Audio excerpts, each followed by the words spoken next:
Alors, nous allons résoudre maintenant le nouveau problème en commençant par le petit a.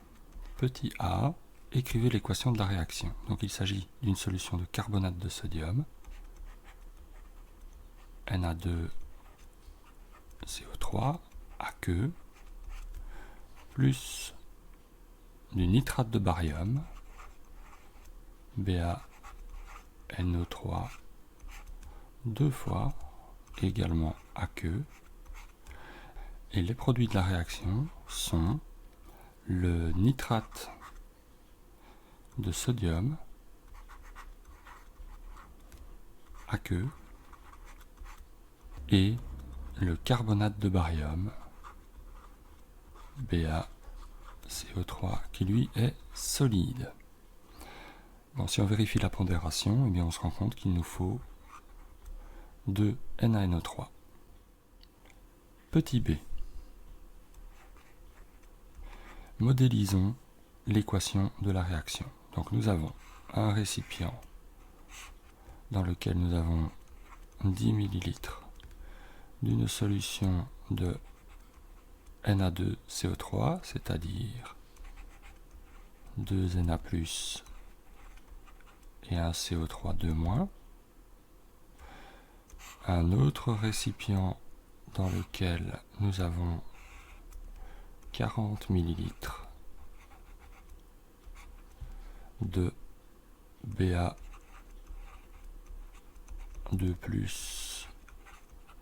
NO3-, NO3-.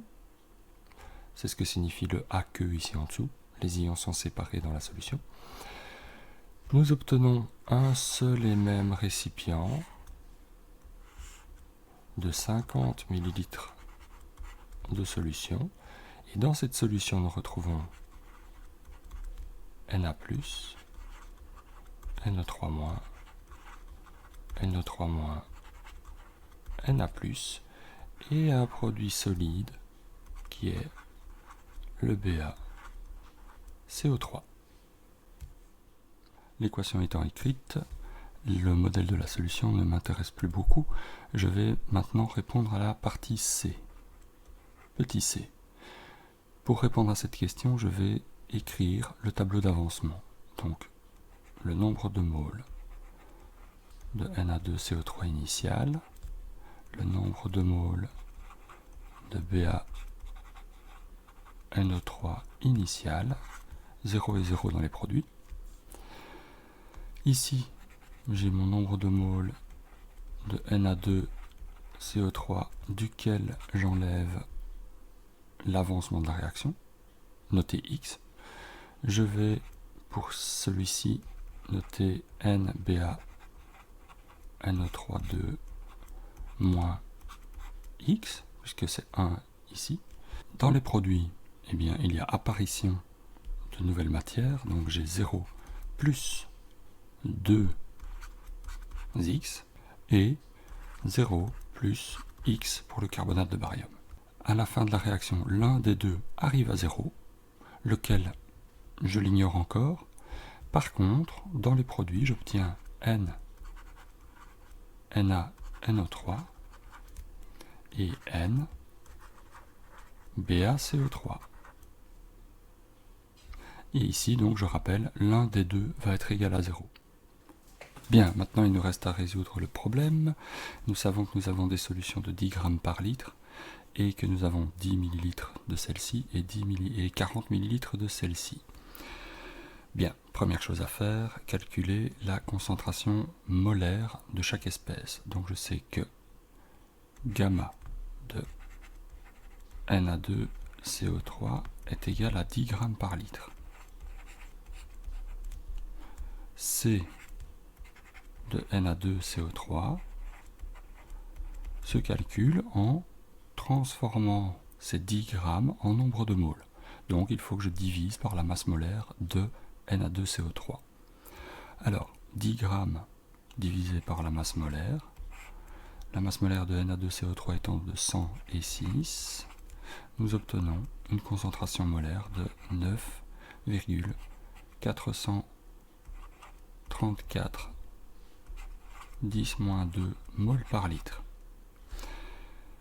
Pour la deuxième espèce, le nitrate de barium, gamma de BaNO3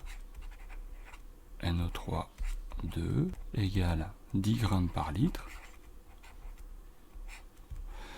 Que vaut sa concentration molaire?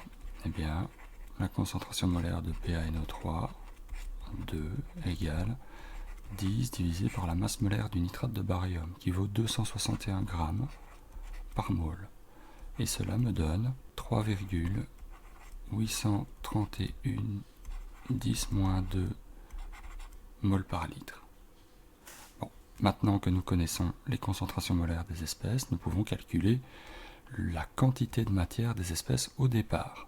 Calculons la quantité de matière de Na2CO3. Donc Na2CO3 égale C fois V. N de BaCO3 égale C fois V. Quel C? Évidemment le C qui correspond à l'espèce. Donc, dans ce cas-ci, nous obtenons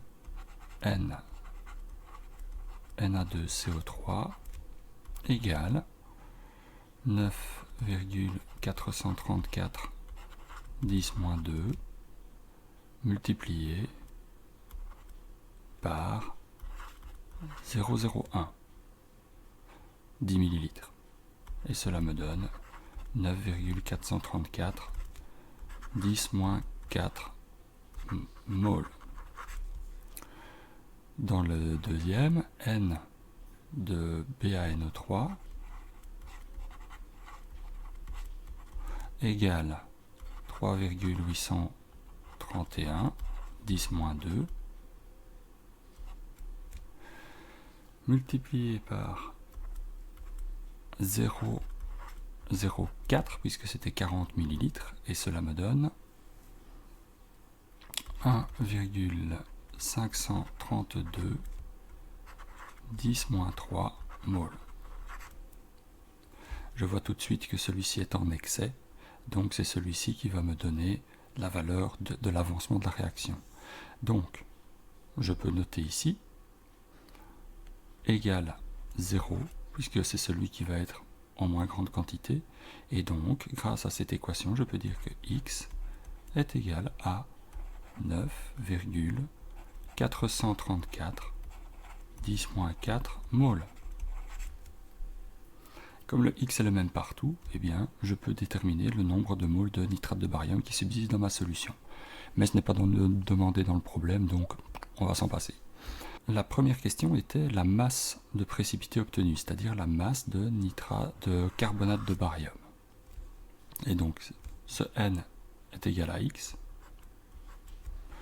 Donc, je sais que mon nombre de moles de carbonate de barium est égal à 9,434 10-4 moles. Maintenant, pour calculer sa masse, eh bien, je vais utiliser ce nombre de moles, faire N, fois la masse molaire de l'espèce. Donc 9,434 multiplié par la masse molaire de cette espèce qui est de 197 grammes par mole. Alors, ceci me donne une masse de 0,1858 grammes qu'on peut arrondir à 0,186. Continuons. On nous demande la concentration massique de l'espèce restant dans la solution. Alors il y a deux espèces, on va considérer le nitrate de sodium. On pourra éventuellement recalculer la concentration en nitrate de barium par la suite, mais voilà, on verra. Donc allons-y pour le nombre de moles de NaNO3. Eh bien je vois que ce nombre de moles est égal à 2x. Donc, si je veux connaître la masse de NaNO3 restant dans la solution, ou apparaissant dans la solution, je dois connaître son nombre de moles, c'est-à-dire 2 fois 9,434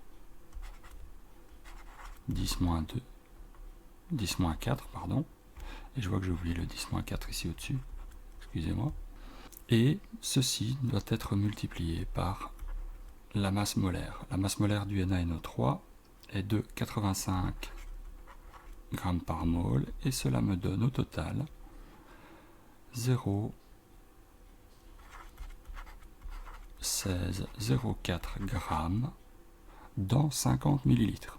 Donc pour calculer la concentration massique du NaNO3, et cela me donne 0,1604 divisé par le nouveau volume 0,05 puisque le volume total à la fin de 50 millilitres. Et cela me donne 3,208 grammes par litre. Voilà, problème terminé.